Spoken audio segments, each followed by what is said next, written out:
Writers get their inspiration from a variety of places, and it's not unheard of for writers to collaborate or work in groups to work on their writing skill and to inspire inspiration. And so, this young author, when she was living in Alaska, or she's from Alaska, so when she was in Alaska, she was part of a writing group, and one of their prompts was describe the smell of other people's houses.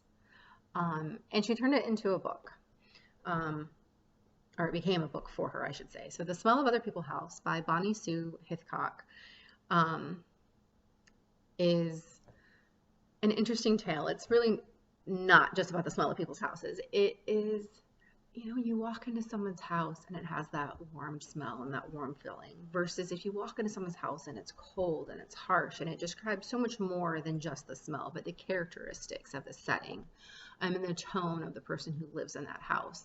She used that to explore four main characters and a slew of um, supportive characters in this Alaska historical fiction world.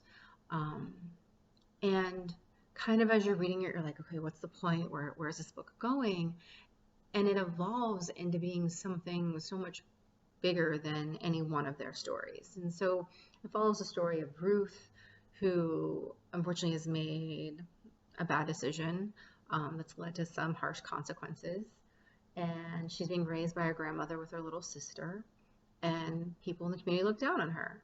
And then you have Dora, and Dora's home life is pretty bad, and she typically stays with somebody else who is more of a family to her than her own family.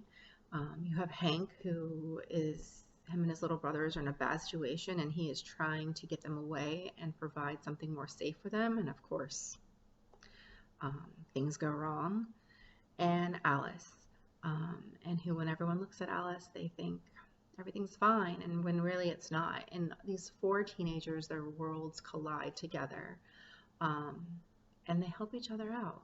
And it's really neat and it's really interesting, and it also sheds a lot of light if you're not familiar with the culture in Alaska and the history of Alaska becoming part of the United States of America. It gives you some good factual information on how that happened. And I learned the different Native Americans that are located in Alaska, and the clashes between their tribe and their tribes and the other people that are there. So it was enlightening in a lot of different ways, but it's one of those books that when I kind of finished it, I was like, huh, but it stuck with me. It's a book that I will hand off in a heartbeat to an adult or young adult reader and tell them, you need to read this story. It's a really interesting, good story, well written, and just beautiful.